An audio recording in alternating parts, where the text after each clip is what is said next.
بینات میں گزر چکا ہے۔ وہ کون سے لوگ تھے؟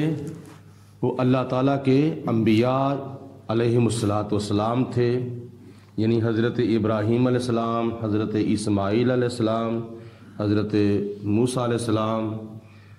یہ اللہ تعالیٰ کے نبی، رسول، پیغمبر جو انعام یافتہ ہیں، جن کے اوپر اللہ پاک نے انعام فرمایا اور جن کو اللہ تعالیٰ نے ہدایت عطا فرمائی، جن کو اللہ پاک نے دنیا کے اندر چن لیا، منتخب فرما لیا۔ وہ جب ظاہری طور پر دنیا سے چلے گئے، ان کے بعد پھر ان کی جگہ پر کچھ ایسے نالائق قسم کے لوگ آئے جنہوں نے اپنی نمازوں کو ضائع کر دیا۔ اضاعوا الصلاۃ، جنہوں نے اپنی نمازوں کو ضائع کر دیا۔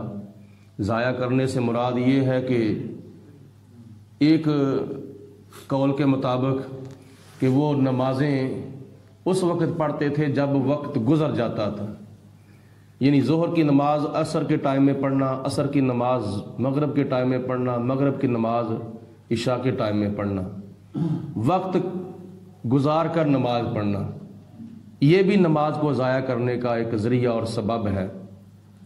اور دوسرے نمبر پر نماز پڑھنا ہی نہ، چھوڑ دینا، ترک کر دینا، یہ بھی نمازوں کو ضائع کرنے کا ذریعہ اور سبب ہے، جس کے بارے میں نبی کریم علیہ السلام نے حدیث پاک میں ارشاد فرمایا ہے، جو کوئی مسلمان جان بوجھ کر، مرد ہو یا عورت ہو، جان بوجھ کر ایک نماز ترک کر دے، بغیر شرعی عذر کے، بغیر شرعی عذر کے ایک نماز جان بوجھ کر ترک کر دے، نبی پاک علیہ السلام نے فرمایا کہ اس کا نام جہنم کے دروازے پر لکھ دیا جاتا ہے۔ ایک نماز چھوڑنے کا اتنا نقصان ہے کہ اس کا نام جو ہے وہ جہنم کے دروازے پر لکھ دیا جاتا ہے۔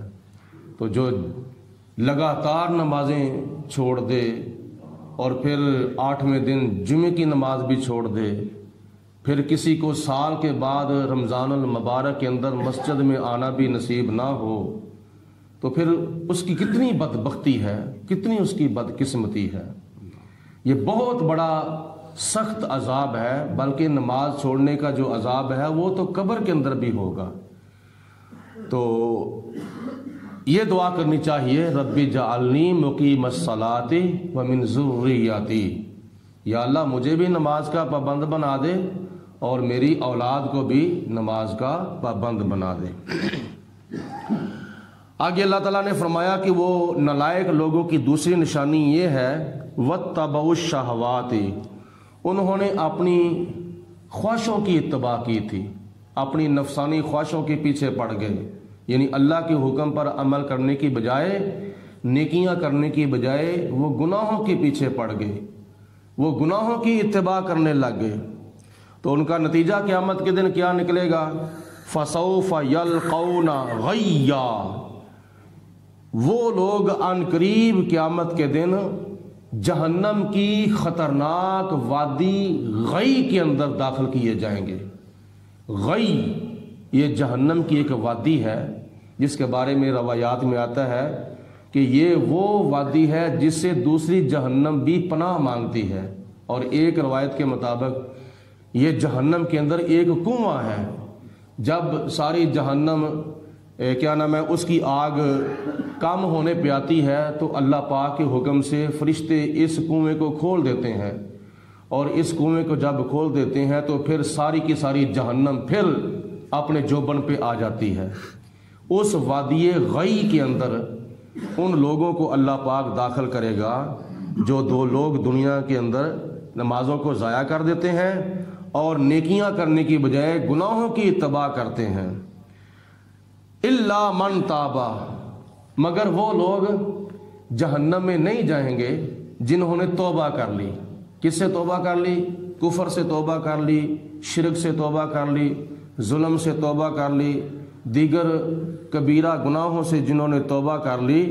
دوسرے نمبر پر وآمنا، وہ ایمان بھی لے آئے اللہ کی توحید پر، نبیوں کی نبوتوں پر، رسولوں کی رسالتوں پر، فرشتوں پر، تمام آسمانی کتابوں پر، قبر و حشر پر، اچھی اور بری تقدیر پر جو لوگ ایمان لے آئے، یعنی کفر کو چھوڑ دیا، شرک کو چھوڑ دیا اور اللہ تعالیٰ کے نبی کا کلمہ پڑھ لیا۔ تیسرے نمبر پر وَعَمِلَ صَالِحًا، جنہوں نے ایمان لانے کے بعد نیک عمل کیے، یعنی فرائض و واجبات ادا کیے، اپنے آپ کو نیک اعمال کے ساتھ مزین و آراستہ کیا، وہ لوگ جہنم کے اندر نہیں جائیں گے۔ کون؟ اِلَّا مَن تَابَ، جنہوں نے توبہ کی، وَآمَنَ، اور جو ایمان لائے، وَعَمِلَ صَالِحًا، اور جنہوں نے نیک عمل کیے، اللہ پاک ان کو کہاں داخل فرمائے گا؟ فَأُولَئِكَ يَدْخُلُونَ الْجَنَّةَ، اللہ پاک ایسے لوگوں کو قیامت کے دن جنت کے اندر داخل فرمائے گا۔ وَلَا يُظْلَمُونَ شَيْئًا، اور قیامت کے دن ان کے اوپر ذرا بر بھی ظلم نہیں کیا جائے گا، یعنی ایسا نہیں ہوگا کہ جہنم میں جانا کسی کو تھا تو اللہ تعالیٰ نے کسی اور کو جہنم میں بھیج دیا، جنت کے اندر جانا کسی اور نے تھا تو کسی اور کو خدا تعالیٰ نے جنت کے اندر بھیج دیا۔ نہ، جو جنتی ہیں وہ جنت میں جائیں گے، جو جہنمی ہیں وہ جہنم میں جائیں گے۔ قیامت کے دن اللہ پاک عدالت پر ہوگا اور کسی کے اوپر ایک دھاگے کے برابر، تل کے برابر بھی کسی کے اوپر ظلم نہیں کیا جائے گا۔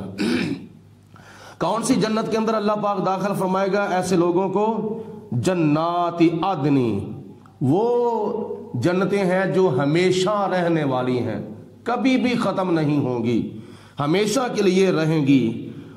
اللاتی وعد الرحمن عبادہ بالغیب، اور جن کا اللہ پاک نے، یعنی رب رحمان نے اپنے بندوں کے ساتھ وعدہ کیا ہے غیب سے، یعنی وہ جنتیں اللہ کے بندوں سے غائب ہیں۔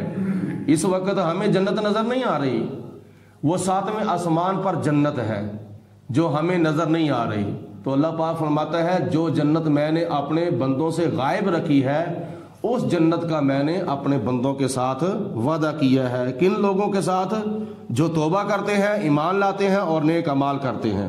اِنَّهُ كَانَ وَعْدُهُ مَأْتِيًّا، بے شک اللہ کا وعدہ جو ہے وہ پورا ہونے والا ہے۔ خدا وعدہ کر کے وعدہ خلافی نہیں کرتا بلکہ وعدہ پورا کرتا ہے۔ لا يسمعون فیہا لغوا، جب جنتی جنت میں جائیں گے، یعنی توبہ کرنے والے، ایمان لانے والے، نیک اعمال کرنے والے جب جنت میں جائیں گے تو وہاں جا کے کوئی فضول گفتگو نہیں سنیں گے۔ آج تو کئی فضول گفتگو کرتے ہیں، بے معنی گفتگو کرتے ہیں، جس بات کا کوئی توق ہی نہیں ہوتا وہ بات کر دیتے ہیں، جس بات کی کوئی اہمیت نہیں ہوتی وہ باتیں کرتے ہیں۔ اللہ پاک فرماتا ہے جنت کے اندر جب جنتی لوگ جائیں گے تو وہاں جا کر کوئی لغو یعنی فضول بات نہیں سنیں گے۔ اگر سنیں گے تو کیا سنیں گے؟ الا سلاما، سلام سنیں گے، یعنی جنتیوں کو ملیں گے تو آپس میں ایک دوسرے سے السلام علیکم کہیں گے، دوسرے وعلیکم السلام کہیں گے، یہ ان کی آپس میں گفتگو ہوگی۔ اور قرآن پاک کے اندر یہ بھی آتا ہے کہ جب جنتی لوگ آپس میں گفتگو کریں گے تو ان کی گفتگو سبحان اللہ سے شروع ہوگی۔ السلام علیکم کہنے کے بعد جو بھی آپس میں وہ باتیں کریں گے، گفتگو کریں گے جنتی لوگ آپس میں، تو ان کی گفتگو کا جو آغاز ہے وہ سبحان اللہ سے ہوگا۔ بولو کس جملے سے ہوگا؟ سبحان اللہ سے ہوگا۔ اور ان کی گفتگو جو ہے وہ ختم الحمدللہ پہ ہوگی، شروع سبحان اللہ سے ہوگی اور ختم الحمدللہ پہ ہوگی۔ تو یہ جنتیوں کی گفتگو ہے۔ وَلَهُمْ رِزْقُهُمْ فِيهَا بُكْرَةً وَعَشِيًّا، اور اللہ پاک ان کو جنت کے اندر رزق عطا فرمائے گا، صبح کے وقت بھی اور شام کے وقت بھی۔ حالانکہ جنت کے اندر نہ رات ہونی ہے نہ دن ہونا ہے، نہ صبح ہونی ہے نہ شام ہونی ہے، جنت کے اندر تو ایک ہی وقت ہونا ہے۔ تو پھر اللہ پاک کی ذات نے یہ کیوں فرمایا بکرتم و عشیہ؟ اللہ پاک ان کو صبح و شام جنت کا رزق عطا فرمائے گا۔ ویسے تو جنتی جو چیز بھی چاہیں گے وہ چیز خود بخود ان کے پاس آ جائے گی۔ تو یہ صبح کے وقت اور شام کے وقت خصوصی طور پر جنت کے غلمان ان کی خدمت کرتے ہوئے جنت کا کھانا، جنت کا رزق، جنت کے میوجات اور جنت کے ثمرات جو ہیں وہ پیش کریں گے۔ تو اس کی وجہ یہ ہے، علماء فرماتے ہیں، مفسرین نے لکھا ہے کہ جس طرح دنیا کے اندر صبح و شام گزرتے ہیں نا، یعنی صبح سے لے کر شام تک 12 گھنٹے، شام سے لے کر صبح تک 12 گھنٹے، تو اتنا وقت جنت کے اندر گزرے گا، تو اتنا وقت گزرنے کے بعد پھر ان کو دوسرا کھانا دیا جائے گا، اتنا وقت گزرنے کے بعد پھر تیسرا کھانا دیا جائے گا، اتنا وقت گزرنے کے بعد پھر ان کو چوتھا کھانا دیا جائے گا۔ یعنی جتنا وقت صبح و شام تک گزرتا ہے اتنا وقت گزار کے اللہ پاک کے فرشتے ان کو جنت کا کھانا پیش کریں گے۔ تلکل جنت، یہ جنت وہ جنت ہے، التی نورث من عبادنا، ہم نے اپنے بندوں میں سے اس بندے کو اس کا وارث بنا دیا ہے، یعنی جنت کا ہم نے اپنے بندوں میں سے اس بندے کو وارث بنا دیا ہے، من کانا تقیا، جو اللہ تعالیٰ سے ڈرتا ہے، جو متقی پرہیزگار ہے، اللہ پاک قیامت کے دن اس کو اپنی جنت کا وارث بنا دے گا، جنت کا وارث۔ اس کے بارے میں مفسرین نے ایک بات یہ بھی لکھی ہے کہ خدا کی ذات بابرکات نے آدم علیہ السلام سے لے کر قیامت تک آنے والے تمام انسانوں کے لیے جنت بنائی ہے، لیکن آدم علیہ السلام کے دنیا کے اندر تشریف لانے کے بعد ان کی کچھ اولاد کافر ہو گئی اور کچھ اولاد مسلمان ہو گئی، کچھ اولاد مشرک ہو گئی، کچھ اولاد مسلمان ہو گئی۔ تو پھر جو مشرک ہیں، وہ جو کافر ہیں، وہ تو جنت میں جائیں گے نہیں، لیکن اللہ پاک کی ذات نے ان کے لیے جنت تو بنائی تھی، جنت کے اندر محل، جنت کے اندر مکانات، جنت کے اندر یہ اس طرح کے محلات تو بنائے تھے، لیکن وہ کافر، وہ مشرک تو جنت میں جائیں گے نہیں۔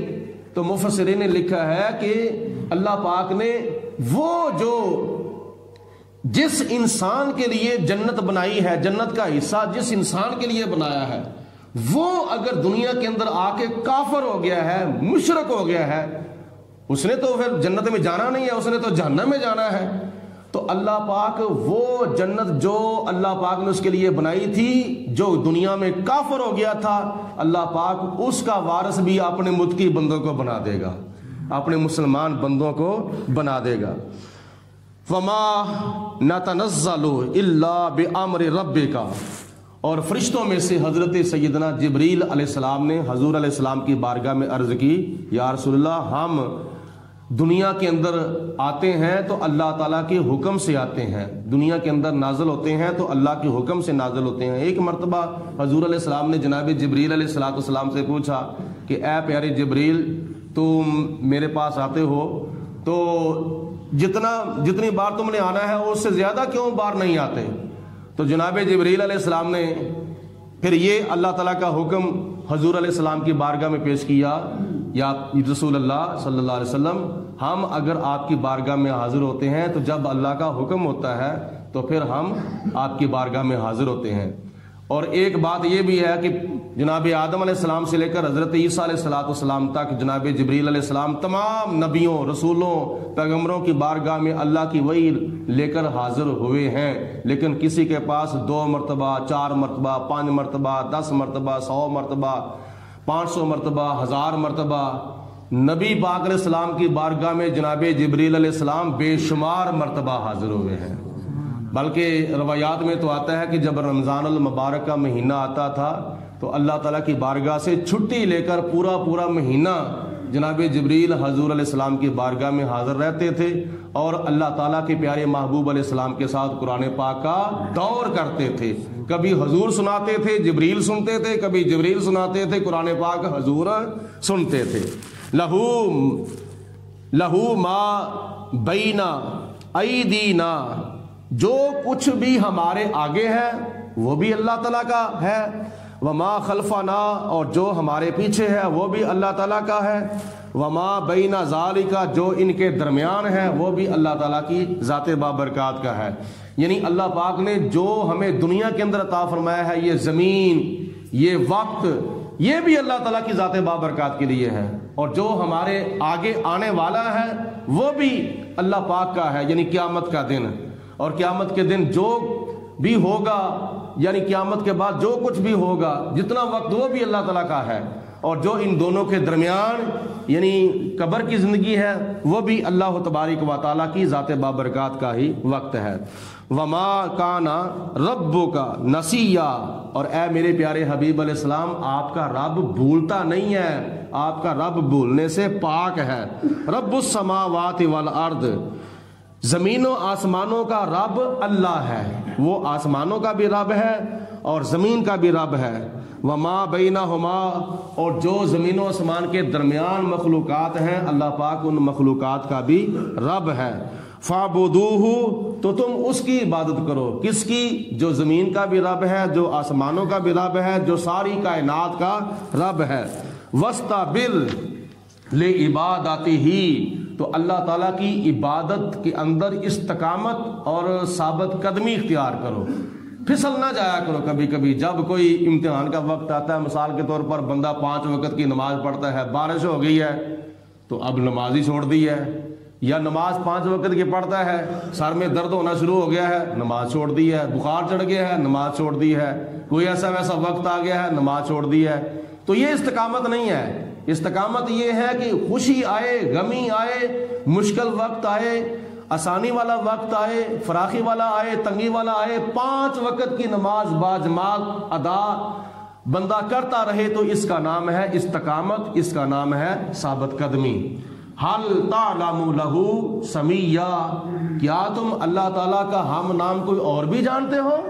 اللہ پاک نے فرمایا کوئی ایسا ہے پوری دنیا کے اندر جس کا نام اللہ ہو؟ کافر تھے نا، کافر، وہ اپنے بتوں کی پوجا کرتے تھے، لیکن انہوں نے اپنے بتوں میں سے کسی کا نام اللہ نہیں رکھا تھا۔ لات رکھا تھا، منات رکھا تھا، عزا، ہبل، بحیرہ، صاحبہ، وسیلہ، حام وغیرہ وغیرہ، یہ انہوں نے اپنے بتوں کے نام رکھے تھے، لیکن کسی نے اپنے بت کا نام اللہ نہیں رکھا تھا۔ تو خدا فرماتا ہے کوئی کائنات کے اندر کوئی اور خدا جس کو تم جانتے ہو؟ ہے کوئی اور الہ جس کو تم جانتے ہو؟ کوئی نہیں، پوری کائنات میں ایک الہ ہے اور ایک خدا ہے جس کی ہم پوجا کرتے ہیں، اور اللہ پاک ہمیں زیادہ سے زیادہ اپنی بندگی کرنے کی توفیق عطا فرمائے۔ وآخر دعوانا ان الحمدللہ رب العالمین۔ صلاۃ و سلام علیکم یا رسول اللہ۔